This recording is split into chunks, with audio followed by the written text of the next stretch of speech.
हमारे जो चैप्टर चल रहा था 5 कंपनी अकाउंट वो कल पूरा हो गया। और आज जो चैप्टर है जो वो है जॉइंट वेंचर अकाउंट यानी संयुक्त साहस खाते। संयुक्त साहस खाते का जो एग्ज़ाम के अंदर क्वेश्चन है वो 3 क्वेश्चन आते हैं टोटल, और एक क्वेश्चन आता है इसका 4 नंबर का, एक क्वेश्चन 2 नंबर का और एक 1 नंबर का। इसके अंदर न्यूमेरिकल पूछा जाता है, 1 नंबर के अंदर जर्नल एंट्रीज पूछी जाती है। एक छोटी सी जर्नल एंट्रीज ज़्यादातर पूछी जाती है, या कोई डेफिनेशन संयुक्त साहस के परिभाषा बताओ, या कोई एक या दो अंतर पूछे जाते हैं। अब सबसे पहले बात ये आती है संयुक्त साहस क्या होता है। कोई विशेष कारोबार, कोई भी विशेष कारोबार या व्यापार शुरू करना संयुक्त साहस कहलाता है। अब कोई भी विशेष का मतलब जिसकी या तो कोई एक निश्चित अवधि दे रखी हो, या तो कोई निश्चित अवधि हो, या एक कोई निश्चित कार्य हो जिसे कुछ अवधि के अंतर्गत या निश्चित अवधि के अंतर्गत पूरा किया जाता है। ठीक है। अब देखो संयुक्त साहस के अंदर क्या होता है, कम से कम 2 सदस्य मिलकर संयुक्त साहस का निर्माण करते हैं।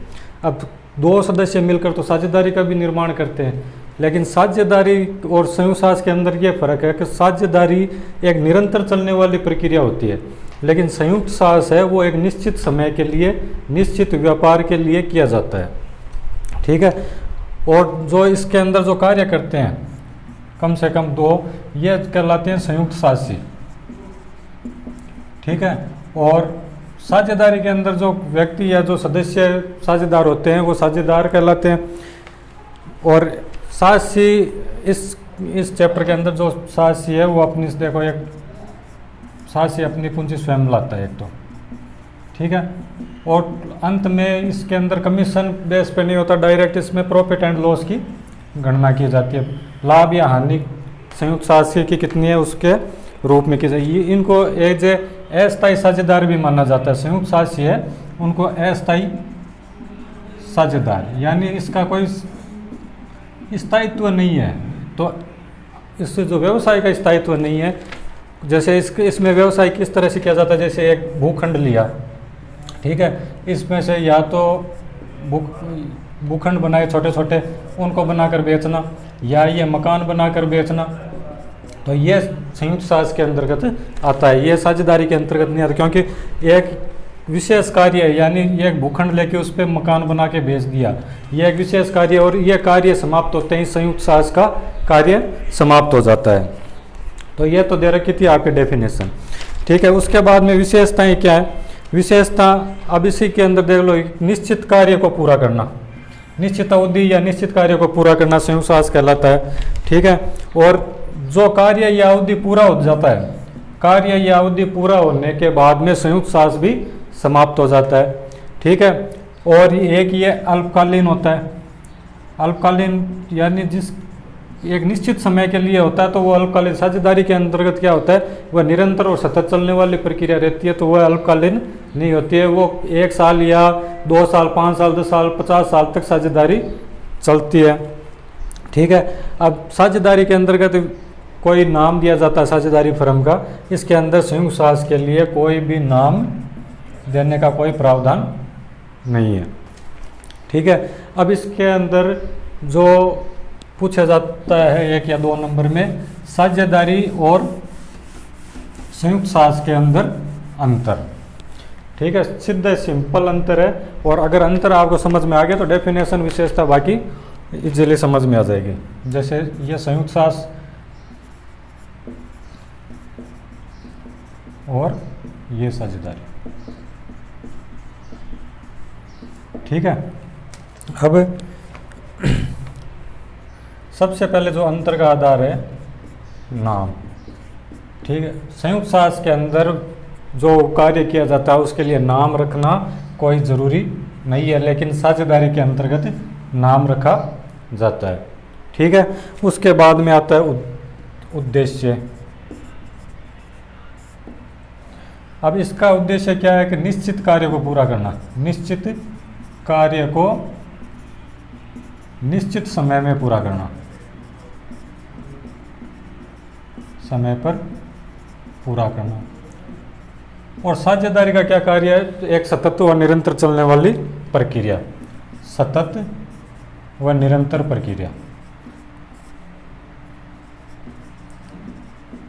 ठीक है, अब इसका पंजीयन,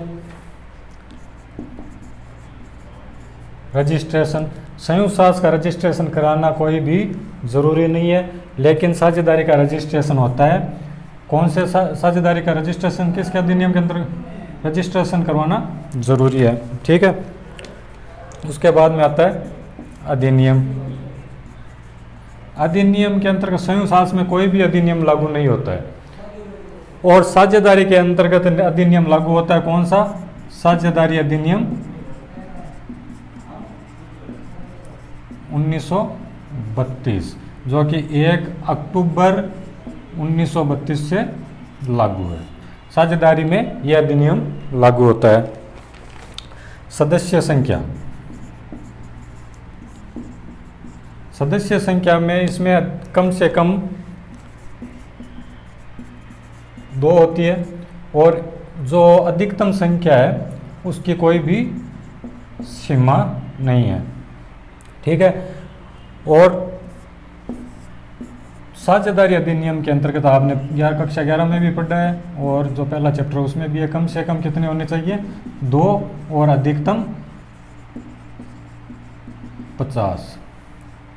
ठीक है, सदस्य संख्या हो गई। उसके बाद में सदस्यों को क्या कहते हैं? सदस्यों का नाम। इसके अंदर संयुक्त साझ के अंदर सदस्यों को संयुक्त साहसी कहते हैं, यानी को वेंचर, संयुक्त साहसी। और साझेदारी के अंतर्गत कहते हैं साझेदार। ठीक है, और इनमें आपसी समझ होती है, और इसमें आपसी संबंध होते हैं। तो इसमें आपके जो 4 नंबर का क्वेश्चन है उसके अंदर तो थ्योरी का आता नहीं है, या तो 2 में या 1 में। तो 1 में पूछेंगे तो या तो 1 या 2 नंबर में पूछेंगे तो मैक्सिमम 4। तो सीधा सिंपल दे रखा है, नाम, संयुक्त साझ का कोई नाम नहीं होता, साझेदारी का नाम होता है। उसके बाद उद्देश्य, संयुक्त साझ का उद्देश्य होता है किसी निश्चित कार्य पूरा करने के लिए पूरा करना, निश्चित समय में पूरा करना, और साझेदारी एक निरंतर चलने वाली प्रक्रिया है। इसका रजिस्ट्रेशन, संयुक्त साझ का रजिस्ट्रेशन करवाना जरूरी नहीं है, लेकिन साझेदारी का रजिस्ट्रेशन कंपलसरी है। अधिनियम, इसमें कोई भी अधिनियम लागू नहीं होता संयुक्त साझ के अंदर, और साझेदारी के अंतर्गत नियम लागू होता है साझेदारी अधिनियम 1932, जो कि 1 अक्टूबर 1932 से लागू है।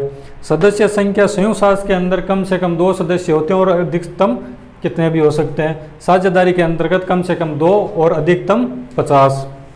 सदस्यों का नाम, संयुक्त साझ में संयुक्त साझी कहते हैं, साझेदारी में साझेदार कहते हैं। तो ये थे अंतर आपके। उसके बाद में है विधियां।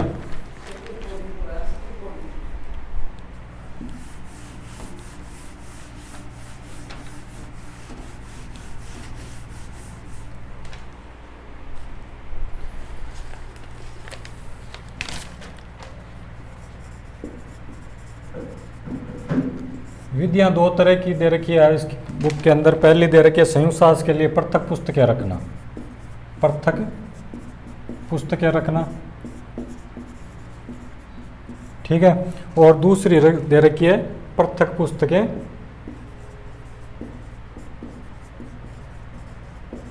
नहीं रखना। अब इसके अंतर्गत भी पृथक पुस्तकें नहीं रखना में भी 2 दे रखे हैं।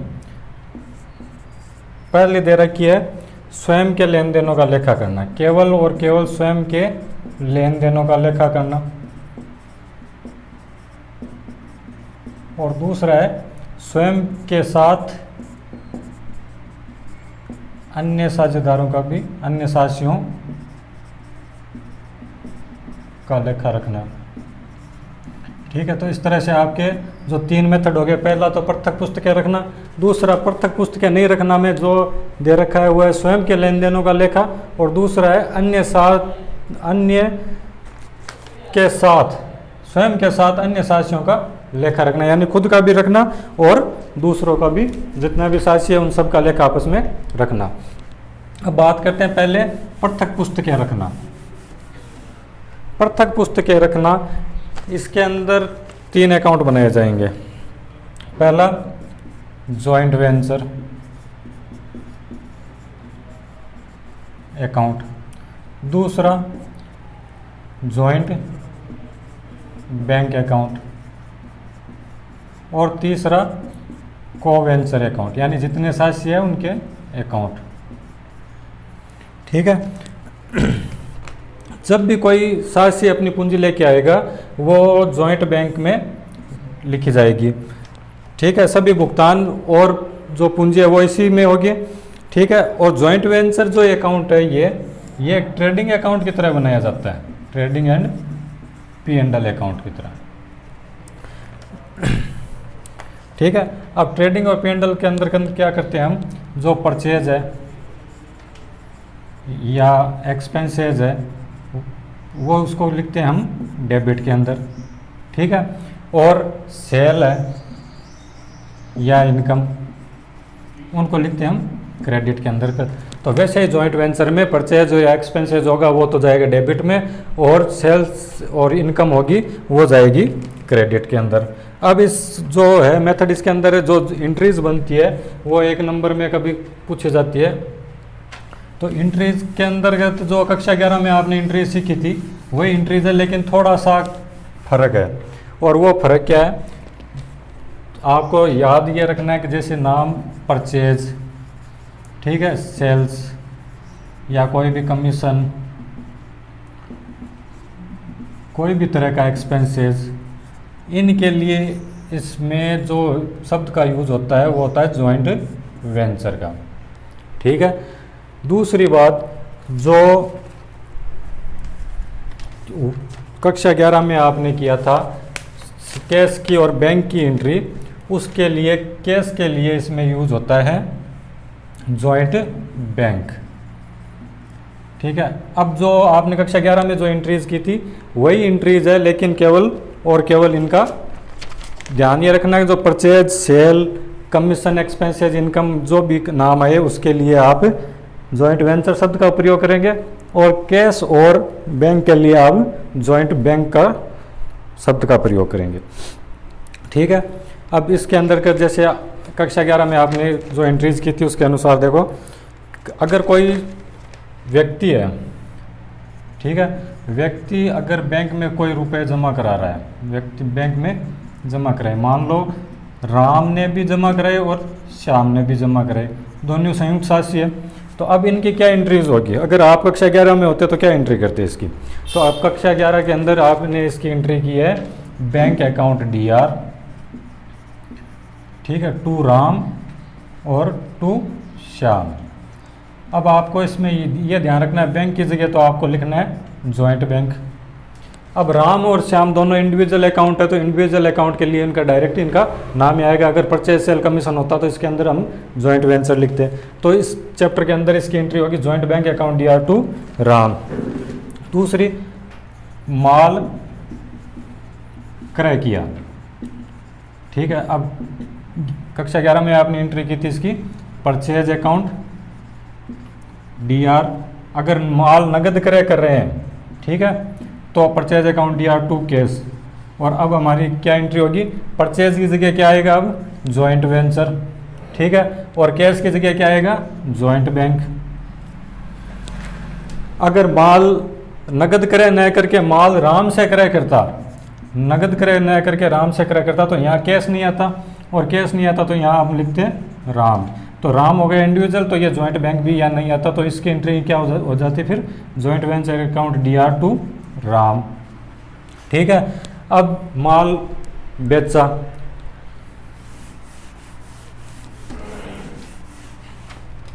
माल बेचने की एंट्री, शाम को माल बेचा, जैसे ये एंट्री है शाम को माल बेचा, तो माल बेचने की एंट्री क्या की थी श्याम DR टू सेल्स। अब क्या हो जाएगी, सेल्स की जगह नाम आ जाएगा जॉइंट वेंचर, ठीक है। माल नगद में बेचा तो यहाँ एंट्री करते हैं हम कैश अकाउंट DR, ठीक है, और टू सेल्स तो कैश की जगह क्या होता है जॉइंट बैंक अकाउंट। तो जो कक्षा 11 में जो एंट्री की थी वही एंट्री है, लेकिन आपको ये ध्यान रखना है परचेज, एक्सपेंसेस, सेल्स, ठीक है, इन सब की जगह आएगा नाम जॉइंट वेंचर, और बैंक और कैश की जगह नाम आएगा जॉइंट बैंक। बाकी एंट्रीज में कोई परिवर्तन नहीं है, ठीक है। अब जो इसकी जो सेकंड पार्ट था वो ये है कि अगर कारोबार छोटा हो, अब जो फर्स्ट जो विधि थी अपनी वो बड़े कारोबार में यानी सभी सासी एक ही जगह है तो ही लागू रहती है। सभी सासी एक जगह तो उनका जो लेखा जोखा है वो एक जगह रखने में इजी रहता है। अब दूसरा है अगर छोटा कारोबार है या छोटा व्यवसाय है तब अपनी जो दूसरी विधि थी वो लागू होती है। उसके अंतर्गत या तो वो स्वयं का लेखा रखेगा स्वयं सास्य, जो जैसे दो सास्य है तो दोनों अपने अपने लेखे रखेंगे। अगर उनमें दोनों अपने अपने लेखों के अलावा अन्य सास्य का भी लेखा रखते हैं तो ये स्वयं का रखेगा और साथ में इस दूसरे व्यक्ति का भी लेखा साथ में रखेगा। अब इसके अंतर्गत जो अकाउंट बनाया जाता है, जो अपना पहला है खुद का लेन देन करता है, तो उसके अंतर्गत एक अकाउंट बनता है जॉइंट वेंचर विथ जो भी सासी है उसका नाम।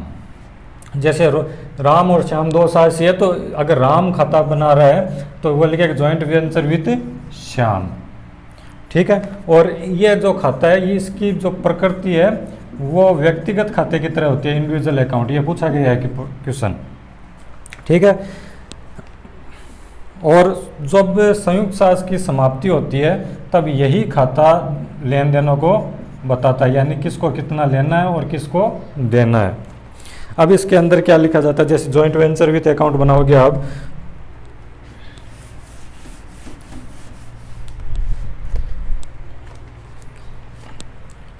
जॉइंट वेंचर विथ अकाउंट, इसका डेबिट और क्रेडिट दो होता है। डेबिट में आपको लिखना है एक तो पेमेंट, ठीक है, किसको कितना किया, परचेज खरीदना, और एक्सपेंसेस, उसके बाद लाभ हानि की गणना होगी। इसके अंदर सेल्स या कोई स्टॉक रिसीव हुआ है तो, ठीक है। अगर को वेंचर को कोई अमाउंट सेंड की जाती है तो वो ये जॉइंट वेंचर विथ अकाउंट के अंतर्गत लिखी जाएगी, ठीक है। इसके अंतर्गत जो नेक्स्ट खाता खोला जाएगा वो है इसमें मेमोरेंडम जॉइंट वेंचर अकाउंट, जो कि लाभ हानि का प्रवृत्ति का माना जाता है। मेमोरेंडम जॉइंट वेंचर अकाउंट, ठीक है, ये जो 2 नंबर पे खोला जाता है। इसके अंतर्गत भी परचेज एक्सपेंसेज या तो डेबिट में लिखेंगे और सेल और इनकम क्रेडिट के अंदर लिखेंगे। अब इसकी प्रकृति है वो लाभ हानि खाते की तरह ही होती है। यह भी प्रश्न पूछा जाता है कि मेमोरेंडम अकाउंट की प्रकृति किस खाते की तरह है, तो लाभ हानि खाते की तरह है। अब ये लाभ हानि खाते में क्या करते हैं, जैसे डेबिट बैलेंस ज़्यादा होता है और क्रेडिट वाला कम होता है तो फर्म को हानि होती है। अगर क्रेडिट ज़्यादा होता है और डेबिट कम होता है तो फर्म को लाभ होता है, ठीक है। ये तो 2 थे। अब जो तीसरा और इसका अंतिम दे रखा है,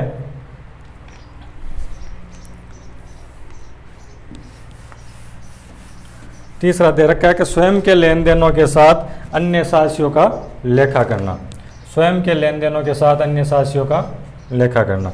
इसके अंतर्गत जो बनाया जाता है वह तो व्यापारिक, एक तो जॉइंट वेंचर अकाउंट बनाया जाएगा, ठीक है, और एक दूसरे साशी का खाता बनाया जाएगा। स्वयं के साथ अन्य साशी का लेखा करना।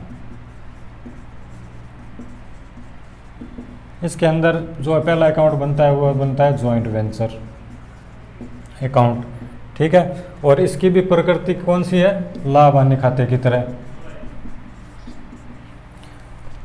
और दूसरा खाता बनाया जाता है अन्य साशी का, यानी जो साशी है उसका, जॉइंट वेंचर और अन्य साहसी का खाता बनाया जाता है। अब इसके अंतर्गत देखो एक आता है BR के बारे में। अगर BR डिस्काउंटेड होता है, BR जो कक्षा 11 में आपने पढ़ा था, BR डिस्काउंटेड होता है, यानी बैंक द्वारा बट्टे पर जो BR को भुनाया जाता है डिस्काउंट पर,